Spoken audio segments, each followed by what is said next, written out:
Busisiwe Nomaswazi Gunene. You are watching Precious Moments, and we are broadcasting live today from Boitumelo Secondary School, where the MEC of Community Safety, Ms. Faith Mazibugo, in partnership with MEC for Koktam Zikumalo, are launching the e-panic button in order to assist in the fight against crime with this hashtag more boots on the ground, hashtag SlyzaTsotsi. And with me, Kinalin Tate Bigi Nketle, who's the chairperson ya CPF mo Sebokeng.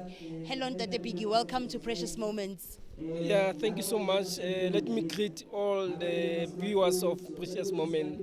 Thank you so much. Thank you so much, Ntate Bigi. Ntate Bigi, what is your role as the CPF today? Yeah, our role was to mobilize communities and also to make sure they understand what is presented here, because the issue of the e-panic button in terms of reporting the crimes that are taking place in our area, and also to ensure that police are also responding in time to the crimes that are reported, because at some stage but one of us at the airtime, but with e-panic button, I think there's progress that government is bringing to our communities. Wonderful. I saw the demonstration of the e-panic button, which is very smooth, and we would like to say give big ups to the government for that. And what role can the community play? Because you know sometimes the community, we know about crime but we don't report it. So as CPF, what message would you like to give to the community members in assisting, you know, the government in fighting crime, especially with these new specialized intellectual e-panic buttons? Yeah, I think community participation is very important and it's very key when it comes to the issues of crime, because police alone, they cannot fight crime alone.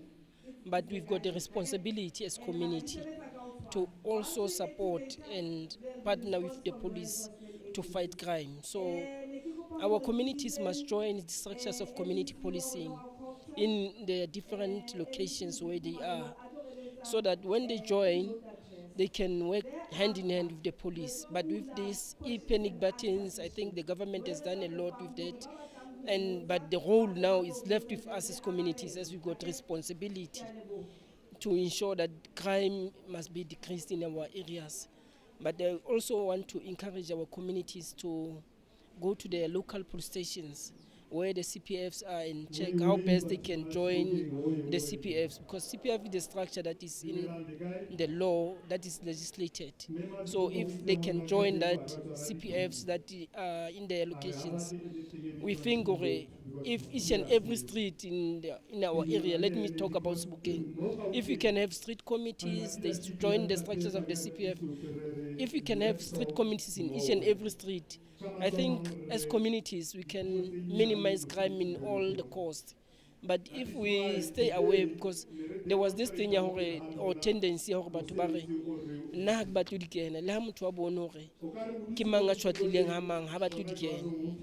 think that thing must come to an end. As communities, we must assist one another. We must do the neighborhood watch. And we must also look into our street, because there's no one who will claim our street if we as communities we don't claim our street. Police can't be everywhere, but as communities we've got a lot of information and we know who are the criminals. So I think with this information or these panic buttons, we can share with the police or house number ban, this is where the drugs are sold, or this is where the guys who are doing this and this. I think it's going to be much more easier for the police to do their work. But we encourage partnership policing. Thank you so much. And lastly, how are you making sure that each and every community member is aware of the e-panic buttons, and also who can have access to the e-panic buttons? Yeah, I think our communities, members of the communities, they've got access to the e-panic buttons. But what I would say, our communities must also make sure with this implementation of the e-panic buttons, we use it in a correct way. a re use for the other cause ya hore re tlo bua dintho tse seng right ka this. We must use it for the benefit of our own as communities, so that we can benefit the best and make sure crime it comes to the end in our locations. Yes. In comparing crime in Sebokeng 2023 and 2024, is there a difference? Has it escalated up or has it decreased? Yeah, thank you. That is a good question. We've got a new station commander here, Brigadier Kuboni. We are very proud of her. She's hands-on, she's always in the community. We've got public meetings, we always engage with our communities and we encourage them to participate. Since Brigadier Kuboni is here, I can tell you crime has decreased between 2022 and 2023. Our crime was better. Even this month, our crime was looking better. So I think with the management that we have now at Sebokeng, we are trying our best. Yes. Thank you so much, Tate Pigi. I was speaking to Tate Pigi. He is the chairperson of CPF in Sebokeng, and big ups to Brigadier Kuboni, who has made sure that she speaks to the community and engages the community, and that has assisted the crime levels in Sebokeng to drop. And again, you are watching Precious Moments. We are broadcasting live from Boitumelo Secondary School in Sebokeng, where the MEC of Community Safety, Faith Mazibuko, is launching the e-panic buttons. Don't go away. Hello and welcome to Precious Moments. My name is Busisiwe Nomaswazigunene, and I'm not alone. I'm with the MEC for Community Safety, Faith Mazibuko, and we are here at Boitumelo Secondary School to launch the e-panic buttons. MEC, welcome to Precious Moments. Good afternoon, Sibingelele Abalaleli. Good afternoon to everyone who's listening to us. Thank you so much. Can you tell us how the e-panic buttons is going to assist in the fight against crime? You will recall that our communities, each time they call the police take longer to respond. And as the provincial government, we took that initiative to say, let's find a way of assisting our communities to be able to call police, but over and above, what we'll call your force multiplier. Remember also as a department, we have hired crime prevention wardens. We've got community patrollers. We also have got the SAPS. So our work is to ensure that all these enforcers are able to talk to each other, are able to be available when our people are in distress. That is why today, as we're bringing this e-panic button to them, we say they must load it and be able to call for any help when they need help. But over and above, our purpose also here, you'll recall that Premier did indicate that we will be deploying also drones in the fight against crime, and we'll also be having helicopters that will respond quicker, but over and above, more boots on the ground in ensuring that our communities are protected. That is why we have come here today to this community of Sebokeng to say to them, enough is enough. We have heard your cries. We are here to deal with those challenges that we have. That is the problems of a crime in your area. So we wish that they be able to use that panic button or be able to report crime, because it does have an option of reporting crime where you remain anonymous and you are reporting, and that crime be able to be taken care of. So that is the purpose of us being here today, and it's indeed an exciting day. We hope our communities will take advantage of such technologies and be able to protect themselves. Thank you, MEC. I actually was there to witness them testing the e-panic button, and it's very efficient. And is there a way to deal with, there's always be scoundrels who may want to abuse the e-panic button system? Well, unfortunately, these are some of the risks that also come with it along. But what we keep on encouraging people is that, especially the older people that will be giving the physical panic buttons, that they must be careful where they place it, because they may leave it maybe on the table or on the kitchen rack, and children take it and then presses. And then they are amazed that 5 security companies respond at the same time, including police, not knowing that the child has just pressed that panic button. So I hope that they'll be able to take care of it, even they themselves. If on your phone, because it is always tracking you, but if it can't track you, you're able to utilize it to be able to get help when you need it very urgently. So, Thank you so much. And lastly, MEC, so is this campaign, yes, SlyzaTsotsi, more boots on the ground, is it going to be a campaign that's going to go throughout the year, or once the launch has happened, and then people must then see to finish? We will be making follow-ups to check in various communities if indeed they are actually utilizing it, and indeed what is the response time. So far around here we've got about 6 security companies which we believe they respond very fast. Within 5 minutes, they're already on the scene. So we'll be evaluating and coming back and check with the communities to actually get a feedback to see that indeed these efforts that we're making, are they bearing any fruits, or communities they still believe they must phone 10-111 in order for them to get police. Sebokeng has got a lot of crime, so we believe even with the rollout of the CCTV cameras, these cameras will be able to see and view whatever it is that is happening, and they'll be linked to the police station. So believing that as and when they see crime happening, they'll be able to respond.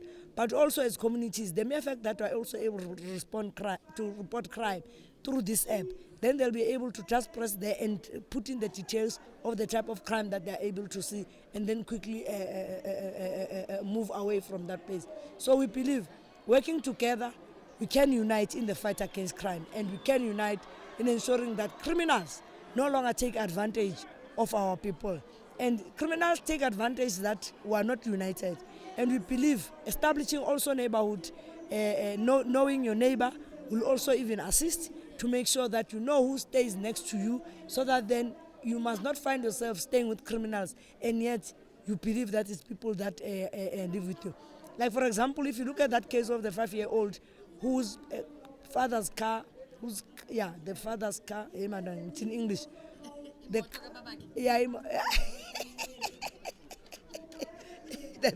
car that belonged to his father was hijacked, and then he was also killed. We discovered that person who actually hijacked the car stays 3 houses away from that family. So most of the time we live amongst criminals, and most of the time criminals also study our lifestyles. So they are the ones that are able to tell. There are others who've got orders that I know there is this type of a car that is staying closer to me. We can send those people. The unfortunate part of it is that they killed a 5-year-old boy in trying to hijack. Even when the father had given them the keys, you wonder. But then the problems of drugs is also contributing to our problems. Because they say that those boys, it means they just shoot without thinking. It's because they are on drugs. So no sooner our communities stay away from drugs, we believe we can achieve better things. Thank you so much, MEC, for your time, and all the best with the launch and going forward. Thank you so much. We are Precious Moments, and we are broadcasting live from Boitumelo Secondary School in Sebokeng, where the MEC launched the e-panic buttons. Hello again, my name is Busisiwe Nomaswazi Gunene, and welcome to Precious Moments. We are broadcasting live from Boitumelo Secondary School, where the MEC for Community Safety, in partnership with the MEC of Kokta, Mzi Khumalo, launched the e-panic buttons. And I'm not alone, I'm with Jabu Mbongwa, and Jabu is going to tell us a bit more about e-panic buttons. Jabu, you seem to be the brains around the whole e-panic buttons. Please tell us more. This is an initiative that was, started by Mr. Panyaza Lusufi, the Premier of Gauteng. Obviously, the decision was informed by, the level of crime that is actually within the province. So the MEC, or rather the Premier, thought that, a panic button should also be introduced as part of the component that is going to fight crime. So I think that's where we are now. My biggest question is that when it comes to crime, you can have all levels or all sorts of planning around it. But do you have strategies in place for vandalism or corruption or misuse of the e-panic button? Look, in each and every strategy that you'll put out there, there will always be loopholes. But we need to start somewhere. So we have decided that let's start with the e-panic. Of course, others will criticize it, but look, when you go to people that are staying in your suburbs, they use the same panic buttons. They're relying on private security companies. And then that's the approach that we have taken as eGov to say let's bring the same method to our people who cannot afford it. So I think that's where we are. And the e-panic is not the only thing that the Premier has introduced. We've introduced the drones that are going to be encapsulated into the same program. We also have choppers, we have CCTV cameras that are being rolled out as well. So panic buttons becomes one of the key component that is going to help our people, particularly to combat issues of crimes. Of course, we cannot rule out the fact that criminals will always find loopholes within the system. But we're trying to be innovative as a province to say, let us not only rely on police. We all know the limitations when it comes to the force. Sometimes they will tell you that they don't have enough vehicles and so on and so forth. But when you bring in private security companies, at least you are trying to relieve the pressure that is actually faced by the subs. So I think that's the approach. So you spoke about e-panic buttons, helicopters and drones. So how would the drones operate? Will there be somebody on monitoring the drone through a camera, and when a crime is committed, the steps around that? Well, we're sitting here, we have a car that is stationed outside, and then drones, we have pilots. Drones are not just being operated by individuals. We have qualified pilots that are operating those drones.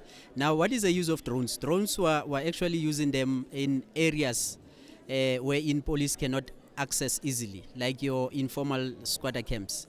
Sometimes it's difficult for police to drive around those areas. So in such areas, we then use drones so that we can, zoom in and see what is happening there, including your hostels.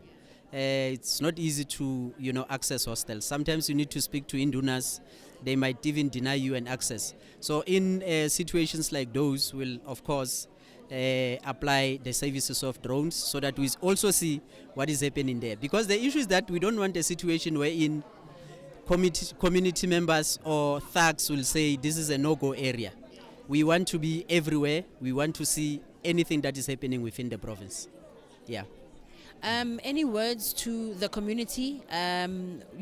We've launched the e-panic buttons today, and like you've said, it's change is inevitable.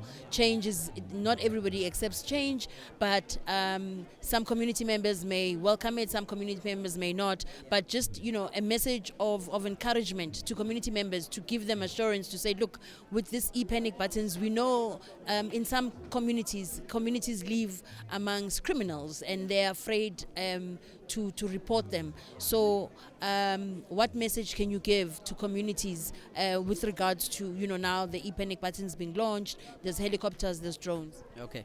No, the main issue is that we need to separate service from politics.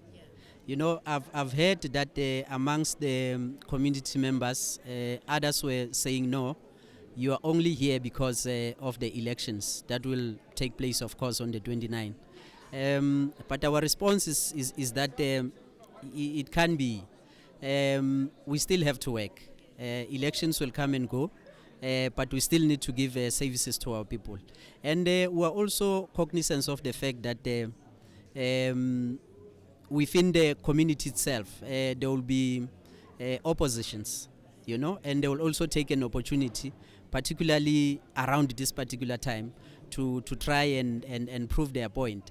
But we are the government that is at work, and we are encouraging our people to actually continue downloading the app, and they should also help the elders to download so that at the end of the day we are all safe.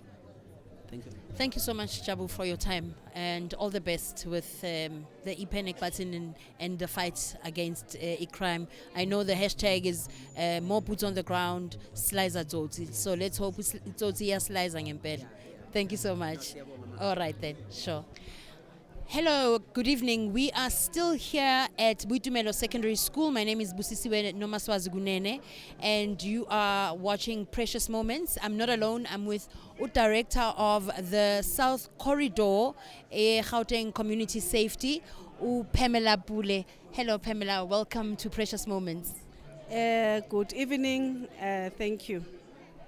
Pamela, in your own words, we are here to launch, or rather, we were launching the e-panic button as a fight against crime.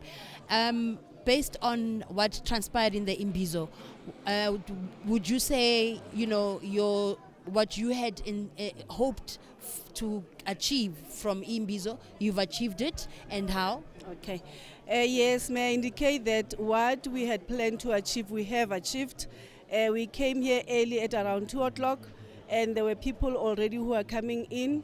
What we did is that through our service provider from eGov, we're able to then assist communities to download the e-panic button app. And we came here with Wi-Fi so that they can be able to then download and not use their own data. We had planned to mobilize around plus minus 500 community members, but if you have seen, we were about 800 or 900. And everybody who was here was able to download the app as long as they had a phone that is compatible. They were able to then download. Well done on that. 500 against 800. Congratulations. And what are your post-launch implementation strategies? How will you, keep in touch with the communities and also to keep track and monitor that they are using the e-panic buttons? Okay. What we are going to do is that I think you had the MEC for eGov indicating that once an e-panic button is used, they are able to then check the trends from the call center.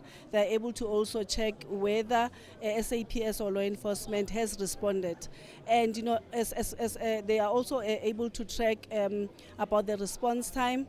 How many minutes did they take to respond, because our aim is to respond between 3 and 10 minutes.